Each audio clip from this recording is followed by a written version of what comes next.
Welcome to the channel. Today, I'm going to show you how to easily change your name in the Picsart app on your phone.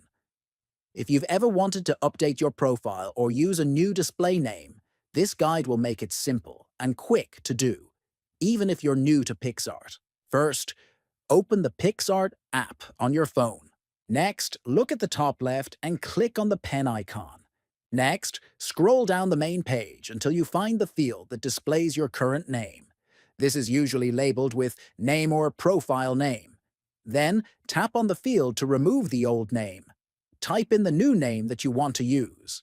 Be sure to check your spelling and formatting, as this is how others will see your profile.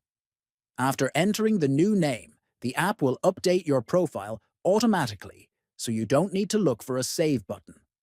If you found this tutorial helpful, please like the video, subscribe to the channel and share it with others. Thanks for watching.